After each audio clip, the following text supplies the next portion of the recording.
Itong hatch, halimbawa, gagawa tayo ng pader, no? May pader tayo. Tapos meron tayong halimbawa pinto rito. Napaka-importante ng hatch command, no? Sa actual job laging ginagamit ito, no? Halimbawa, meron tayong CHB rito o hollow blocks, no? So kung hindi natin alam yung hatch, mamanualin natin 'yan, no? Ngayon ang solution diyan para hindi natin manualin, i-type lang natin yung H, no? O hatch command. So, eto yon, no? So, kung gusto nating lagyan pa ng ibang pattern yan, pwede, no? So, maghanap lang tayo rito. Marami namang pattern dito sa AutoCAD. Halimbawa, nakita natin concrete, no? Pili lang tayo.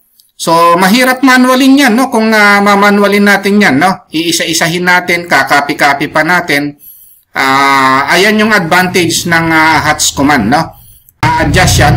And then, pwede rin i-edit pa, no? Pagka halimbawa gawa na yan, pwede pang i-edit yan, no? So, i-double click nyo lang. And then, hanapin nyo lang yung gusto nyong scale, pattern. Meron namang hatch edit, no? HE. Ito yon, no? So, na-edit naman yan. So, lalabas yung dialog box. Pili kayo rito. Yung HE, yan yung hatch edit, no? Kung halimbawa, sinabi ni boss, hindi pala siya brick, concrete pala siya, no? So, pwede nating kunin yan. Ayun, na-edit siya, no? So, ayan yung hatch at saka yung HE o yung hatch edit, no? So, i-practice lang natin, no? Para magamit natin sa actual job, no? Pag-usapan naman natin ngayon mga boss, etong command na super hatch.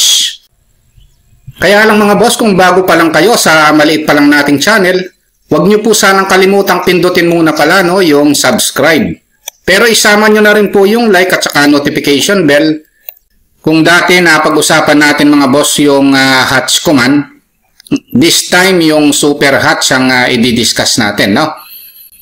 Kasi yung hatch, halimbawa, nung parang review lang ito, pag mag-hatch tayo ng isang objects, no?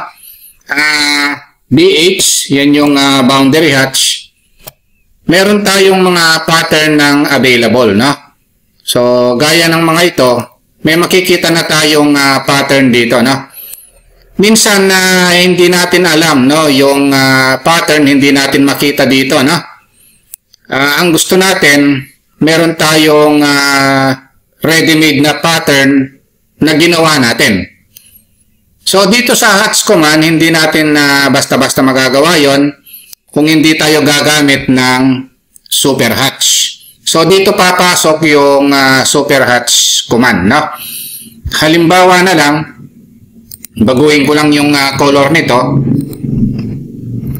Tapos, meron akong hatch pattern na gustong ilagay, no?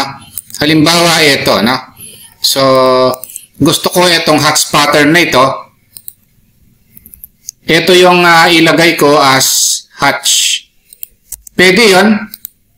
Kaya lang, kailangan gamitin natin yung super hatch command, no? Kaya lang bago natin magamit yung super hatch command, kailangan nating i-blocks ito. So, ang prerequisite niya, kailangan gumawa tayo ng block tapos saka natin i-super hatch, no? Na-discuss ko naman yung paggawa ng blocks ng mga previous video. Paki-review nyo na lang mga boss, no? So, halimbawa, i-block ko muna ito. Type lang natin na block. Tapos, syempre, lagyan natin ng block name. Halimbawa, tile 1, no? Halimbawa, tiles ito. Tapos, sa base point, dito tayo. Tapos, sa select objects, select natin ito. Yan yung diniscuss kong command, no? Before, no? Parang review lang ito. Binlock ko muna. Then, okay. Ayun. So, naka-block na yan, no? Ngayon, pwede na nating i-apply dito. Sa hatch kasi hindi natin makikita itong pattern na ito, no? So, Ang command is SU, i-type lang natin. Ito yon, super hatch, no? Tapos piliin natin yung black option. Ito, no? Pwede ring image, no? Pero pwede ring black. Pagkatapos, ito yung black name. I-okay lang natin, no? Ngayon, saan natin ilalagay o saan natin ipoposisyon yung black, no? So, halimbawa, dito na lang. Tapos, meron siyang option dito sa command line, no? Panay enter lang tayo. I-scale lang naman ito. Along X, along Y, ganon, no? Halimbawa, gusto kong doblehin. Ang default niya is 1. Gusto ko 2. Pwede naman yan, no? Yung Y scale factor, gusto ko 1.5. Pwede rin naman, no? Then enter. Anong rotation angle? Ang default niya is 0. O i-0 na lang natin. Tapos panay enter lang natin. Tapos enter. Tapos sa internal points, pick lang tayo sa loob, no? Ng i-hatch. Then enter. Ito na yan, no? Ito na yung pattern. Pero kung gusto ko mas maliit dito, wala namang problema, no? Yung scale, no? Ando lang natin, o i-type natin SU uli. Piliin natin ito, yung super hatch. Tapos black, no? Piliin natin ito. Tapos kung ang black name ito, ngayon kung meron kayong ginawang black sa ibang folder, pick nyo itong file, no? Pwede naman kayong humanap ng mga file na black, no? Na nilagay nyo sa ibang folder, no? Pero halimbawa, ito lang yon, no? Then i-okay ko lang, tapos click dito. Gusto ko mas maliit, no? Halimbawa, instead na 1, gusto ko 0.5 lang. Then enter. Then yun namang Y, gusto ko 1 siya. Then rotation angle 0. Then enter ko lang. Enter. Tapos pick points ako sa loob. Then enter. Ito na yun. Mas maliit yung pattern, no? So ngayon kung gusto nyo parehas lang yung laki ng pattern na ganito lang kalaki. So ang gawin nyo, type nyo SU. Kunin nyo yung super hatch. Black. Tapos okay. Click dito. Pwede rin naman dito sa ibang, pwede rin sa gitna, no? Kung gusto nyo, no? Ayan. Tapos, kung gusto nyo parehas lang yung laki, yung pattern na ginawa nyo o yung black na ginawa nyo, enter nyo na lang kasi ang default niya is 1, no? Along X, 1. Along Y, 1, no? Tapos, rotation angle, 0.